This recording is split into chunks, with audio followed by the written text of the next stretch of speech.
Yes, Penn State is in the semifinals of the first ever 12-team college football playoff. It's been a good year, but if we're being honest, outside of a Big Ten championship almost a decade ago, James Franklin really hasn't proven anything yet. Yes, you beat up on SMU and Boise State in games where you were double-digit favorites, but once again, Ohio State toppled you after going down 10-0, and Oregon basically had track practice on offense in the Big Ten championship game.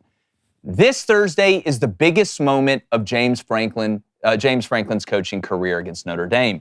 He once again has a chance to make a statement that Penn State isn't just the oversized 12-year-old that picks on the kid who got picked last for dodgeball and PE.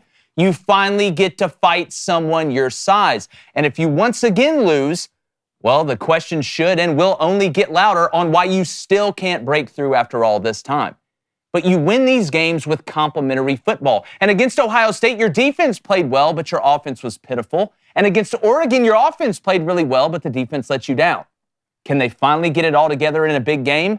Well, for James Franklin and the Penn State faithful, they better hope so, or it'll be another offseason of woulda, shoulda, coulda after getting a smooth path in the first ever 12-team college football playoff. David Cone, you've got a PhD in the Big Ten. You've watched James Franklin. Nobody's saying he hasn't done a good job, but he has still, and it's been such a long time, I mentioned 2016, hasn't gotten it done to the level where I think Penn State fans should trust him. Am I right or am I wrong? Well, I'll tell you what he has proven, that you can win 9 seasons at Vanderbilt in back-to-back seasons. He probably should have just retired and written a book on that, and I think that the royalties off that would last him for quite a while. I'll tell you what else, man, 34 wins in the last 3 seasons, like that's a lot. This guy's a heck of a football coach. I'm starting to really get Jim Harbaugh-type vibes from him, and I know we've made that comparison. We made that comparison on the J-Boy Show a couple years ago, but remember, that was before Jim Harbaugh went on that run of beating the Buckeyes 3 years in a row, 3 straight college football playoffs, and this was at a time when James Franklin was in the running to get the USC job before Lincoln Riley took over that gig. Now we're in a little bit different situation. Jim Harbaugh won that national championship, took off to the NFL, and James Franklin's in that position where it's like, 34 wins in the last 3 seasons, 6 double-digit win years since I've been at Penn State, and yet for some reason, fans still think, hey, I haven't delivered the ultimate prize of a championship, and that's because the standard at Penn State is a lot like Michigan. We're here to win national champions, so I won't push back on the fact that you said this weekend is the biggest game of his tenure, because I do believe this is the time now.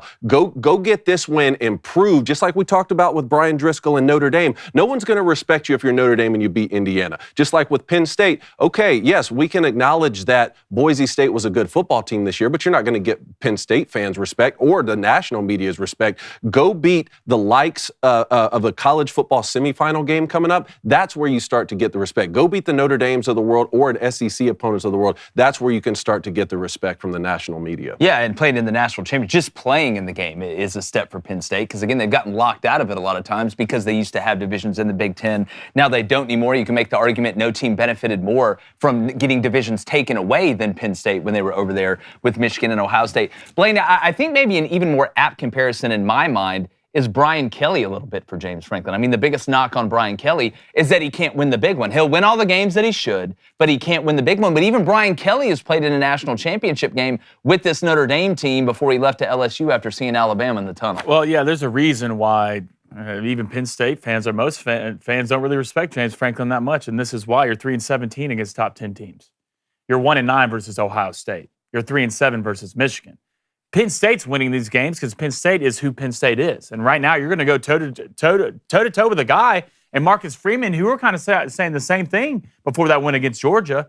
Now you're going against a guy who has gone down with Kirby Smart in toe-to-toe matchup in the biggest stage. You outsmarted Kirby Smart in certain stages of that football game. So James Franklin still has everything to prove. He's proven almost nothing to me. If anything, he's doing the least with the most. You have to beat somebody that matters. It's not Boise State. That's not SMU. You need to beat somebody with a roster that is caliber to yours or almost better than yours. You did it at Vanderbilt. You did it all the time. I don't know what's changed since you got to Penn State, but right now James Franklin has proven nothing to anybody. Well, and I think the thing at Vanderbilt, too, to bring that up, is that you're always the hunter at Vanderbilt. You are the hunted at Penn State. Now, we always talk about expectations, and they've been raised at Vanderbilt, especially what Clark Lee's doing, but you've stepped into a different pool when you're operating a place like Penn State. But Kona, I do want to throw this one back at you a little bit.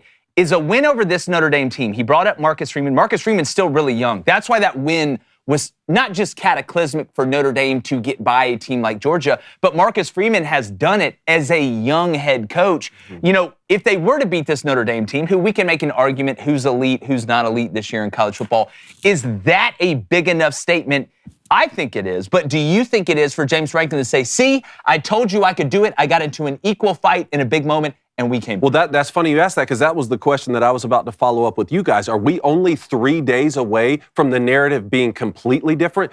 Hit me with the stat again against the top, what was it, top 10 or top 15? 3-17. 3-17. So if he wins this one, the biggest game we're seeing in James Franklin's career that would propel him to the national championship, he'd be what?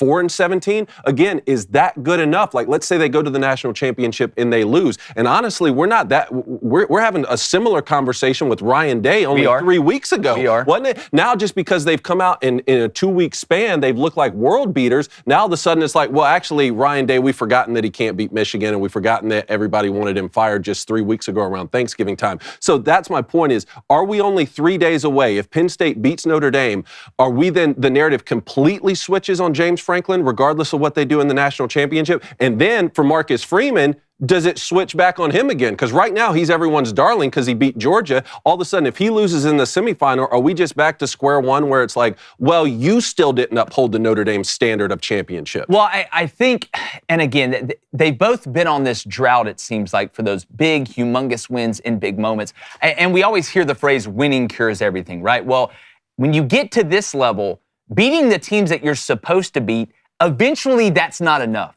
If you take over a place that maybe wasn't living up to the standard of winning the games that you should have been winning, I think it hits a little bit different once you prove you can win the games that you're supposed to win. But I think we're past that with James Franklin. Now, as far as the narrative, if they were to, beat Notre Dame and then he loses in the national championship, I think that win kind of erases a decent amount of that doubt. It's not going to erase all the doubt in Penn State fans' minds, because there's some Penn State fans that'll say, well, Notre Dame's really not that great when you look at how it's not like we beat Ohio State, or it's not like we beat Michigan in the Big Ten Championship, or even beat Oregon in the Big Ten Championship. But I think if James Franklin wins this game, you can go back to your fans and say, look, we played in the semis against a legitimate team. It wasn't like Arizona State snuck in here and we beat them and then lost it. I think it gives you a little bit of leeway to go back to the Penn State fans and say, guys, look, I can win a big game against a quote-unquote big-time opponent, playing in the national championship game, even if you lose, especially if it's a close loss. I know Penn State fans want to win every game. I'm not saying they're okay with moral victories or close losses. There's no such thing as a quality loss to me,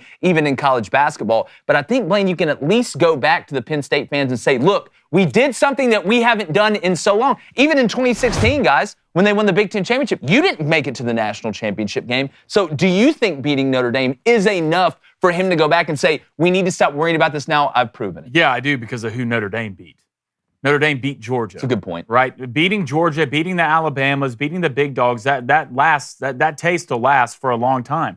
And if you're a Penn State fan, there'll be nothing better than seeing yourself beat a team in Notre Dame who you can say what you want about Notre Dame, but they're still a top echelon college football team. And they beat Georgia. And who beat Kirby Smart in the biggest game of the biggest moment, went toe-to-toe and beat him. If anything, who Notre Dame beat in Georgia will give James Franklin the leeway, if he wins this game, sit here and say, see, I beat a guy who just beat Kirby Smart in the playoffs. Well, and the flip side of that, if they lose, then that's where the losses to the Buckeyes and to Oregon will prop back up. Well, it just that can adds go it to away the if you win. Those can go away if you win. Well, it's like me sitting at the blackjack table when the dealer once again kicks my ass. I'm just adding more chips to the stack of mine that he already had. So again, that's why. And I'm not trying to. We love Rhett Lashley and SMU. We had him on here. Boise State, what Spencer Danielson's done to kind of continue that tradition of them being successful, especially the way he got the job, being the interim that ended up getting it. You got to put respect on their names. But Penn State fans are not in this to beat SMU and Boise State. They're past that. They're done with the surface level stuff. They're done winning the games they're supposed to win. At some point, James Franklin's got to, you-know-what,